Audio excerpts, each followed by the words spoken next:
जय माता दी। मैं आपसे इन दिनों यही निवेदन कर रहा हूं कि हमारी मातृशक्ति ने जनहितार्थ किस प्रकार अनाम उत्सर्ग किए और उस आत्मोत्सर्ग के कारण लोक ने उन्हें अपना श्रद्धेय माना, जाति व्यवस्था से ऊपर उठकर उनके प्रति समर्पित रहे। मैं उस मातृशक्ति के चरणों में सादर वंदन करता हूं जिन्होंने अपने लिए नहीं, अपनी संतति के लिए नहीं, अपितु अपनी रैयत के लिए, चाहे वो मेघवाल हो, चाहे खत्री हो, चाहे रायका हो, चाहे जाट हो, चाहे वणिक हो, चाहे सुथार हो, चाहे भील हो, इन सब के लिए उन्होंने आत्मोत्सर्ग किया। चाहे रावणा राजपूत हो, सबके लिए। मुझे ये बताते बड़ा गौरव हो रहा है, बड़ा गर्व हो रहा है कि हमारी मातृशक्ति ने हमारे लिए नहीं, लोक के लिए किया। तभी लोक ने उन्हें अपना आराध्य माना, उनके प्रति श्रद्धा उनके अनवरत रूप से, सतत रूप से चलती आ रही है। ऐसी एक कहानी मैं आपसे साझा कर रहा हूं ऊंच पदरा गांव की पेमा माऊ की। मां ने जमर करते हुए कहा था कि मुझे पूजो तो मया जल मेघवाल को भी पूजना। अब कितना हृदय स्पर्शी संदेश देकर गई थी, मैं साझा कर रहा हूं कि पश्चिमी राजस्थान कभी गोधन का गढ़ माना जाता था। यहां गोपालन कमोबेश सभी जातियां निवास करते थे। गाय न केवल सम्मान का प्रतीक थी, अपितु आर्थिक संपन्नता का सूचक भी थी। वैसे भी हमारे साहित्य में गाय सर्व संपदा का भंडार माना गया। धेनुह सदनम रयणम, अर्थात गाय संपदाओं का भंडार है। यही कारण था कि राजा महाराजाओं ने प्रसिद्ध कवियों को सम्मान पूर्वक अश्व व गज तो पुरस्कार में प्रदान किए ही, साथ ही शांडवती सी भी आदर सहित समर्पित करने के उदाहरण हमारे साहित्य में मिलते हैं। जैसा कि सर्वविदित तथ्य है कि पश्चिमी राजस्थान में चारण एक पशुपालक जाति थी। इनका मुख्य धंधा ही अश्वपालन व गोपालन था। यही कारण था कि इस अंचल के लोग गावड़ चारण अर्थात गायें रखने वाले चारण कहलाते थे। वे स्वयं भी अपने आप को गावड़ चारण कहकर गौरवान्वित महसूस करते हैं। मध्यकाल से लेकर आजादी तक इन चारणों के पास गायों के बाघेले अथवा लांठ हुआ करते थे। जिनके घर जितनी अधिक गायें, उनका समाज में उतना ही अधिक सम्मान। उस जमाने में गायें जीवरी जड़ी हुआ करती थी, तो लुटेरों आदि की भी गायों पर सदैव कुदृष्टि रहा करती थी। गायों की रक्षा या अनेक युद्ध हुए, जिनमें पाबूजी राठौड़, टीकम जी कबिया, ईश्वर मोयल, जैत रत्नू, अर्जन किनिया, मूलजी भाटी, बिग्गो जी, बदरा अन्ना भाटी सहित प्रभृति नाम गिनाए जा सकते हैं। तो चारण मनुष्यनी महिलाओं के भी कतिपय नाम इतिहास के धुंधले पृष्ठों की रजी झाड़ने पर हमारे सामने उभर कर आते हैं, जिन्होंने अपनी गायों की रक्षा जमर किया था। ऐसा ही एक नाम है पेमा मऊ मिश्रण का। यहाँ पेमा मऊ बोगनिया गांव की धियारी अर्थात बेटी थी। बोगनिया वो प्रसिद्ध गांव है जहां आनंद जी व कर्मानंद जी मिश्रण जैसे दिग्गज डिंगल कवि हुए थे। देवल भाई इसी गांव की शक्ति थी। इसी गांव में पाबूजी राठौड़ को अपनी प्राण प्रिय घोड़ी केसर कालवी देने वाली महाशक्ति देवल मिश्रण भी हुई थी। अनादारी मिश्रण अंग का झल्ले त्रिशूला झल, पाबू ने दी कालमी गढ़ाऊ उबारण गल। इसी बोगनिया गांव में पेमा माऊ का जन्म हुआ था, लेकिन दुर्भाग्य यह है कि उनके माता पिता का नाम नहीं मिलता। इनकी शादी नाला रत्नुमा में हुई थी, पति का नाम विदित नहीं हो सका।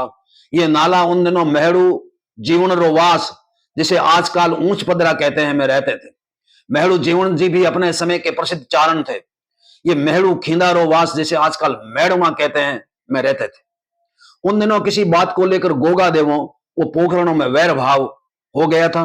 आखिर पोखरणों के कहने से मेहड़ू जीवन जी ने बीच बचाव कर अपने घर खिचड़ी बनाकर दोनों को साथ में खाना खिलाकर वैमनस्यता मिटाई थी। उसके बदले में पोखरणों ने उन्हें जमीन दी। नैन्सी लिखते हैं कि जीवन रो वास पोखरणा रो दतब 1692 विक्रम मेहड़ू जीवन गोगा देवेत और पोखरणा रो वैर भंगायो तीन एवज में। कालांतर में यहाँ कुछ नाला रत्नों भी आकर रहने लगे। उन्हीं नाला परिवार की कुलवधु थी पेमा माऊ। लगभग 200 वर्ष से ऊपर की बात है, यानी विक्रम संवत 1879-80 के आसपास की। सिंध के सिराइयों ने ऊंच पदरा के मगरे में चरती गायों को अपने घोड़ों के आगे हाँक ली। उस समय पेमा माऊ की गायों में उनका ग्वाला मेघवाल मयाजल लीलड़ था।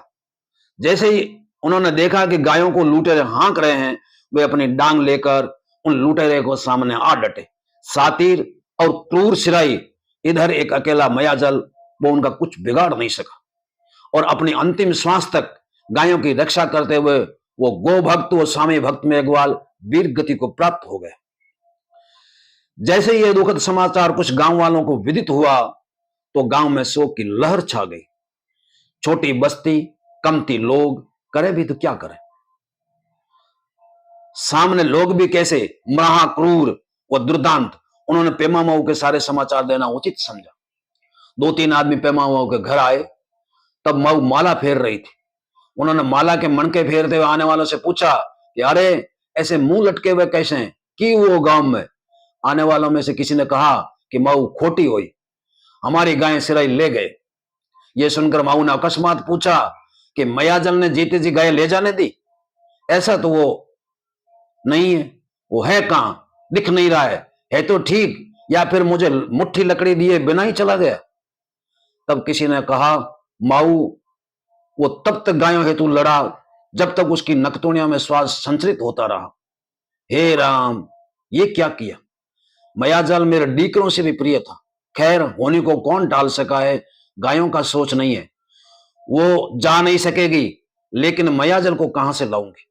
मेरा जीवन अब पूरा हुआ, जमर की तैयारी करो, मैं उन दुष्टों पर जमर करूंगी। जो वहां हाजिर थे उन्होंने कहा कि माऊ आप जमर मत करो, जिएंगे तो गायें धार लेंगे। तब माऊ ने कहा इतनी कायरता भी ठीक नहीं है। मोह मौत गर रिज करो कागज साई हत। मुझे तेमड़ा राय का आदेश है कि मैं उन दुष्टों के खिलाफ जमर करूं, अतः वीरुता त्याग कर जमर की तैयारी करो। जमर की तैयारी हुई। पेमा माऊ जमर में बैठी ही थी कि उनका प्रिय पोता अक्का, जो 4-5 साल का अबोध बालक ही था, भी अग्नि की लपटों की परवाह नहीं करके पेमा माऊ की गोद में प्रविष्ट हो गया। माऊ डीकरा करती रही, लेकिन अक्का उनके साथ ही जमर में बैठ गया।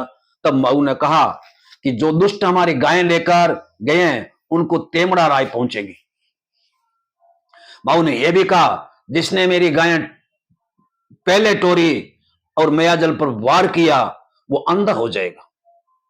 मेरे इस जमर के पास ही मयाजल के यथा युक्ति करना। याद रखना, मुझे पूजो तो इस मयाजल को भी पूजना मत भूलना। उल्लेख्य है कि ऊंच पदरा में आज भी पेमा माऊ वो मयाजल का ओटा इस बात की साक्षी भर रहे हैं कि उदंती है कि उसी समय इसराइलियों का मुख्य अचानक अंधा हो गया। वो अपनी हकीकत साथियों से कहता, तब तक उसे पता चला कि चारणों में जमर हो गया है।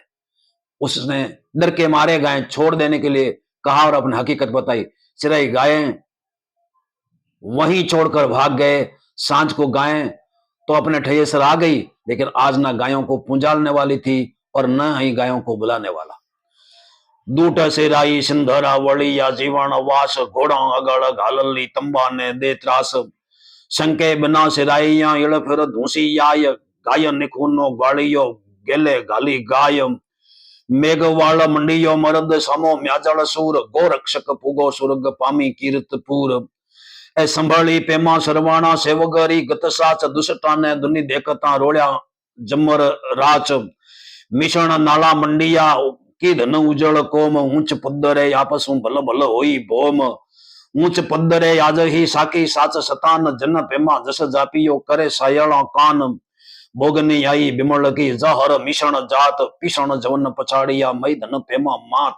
मैं मां पेमा के चरणों में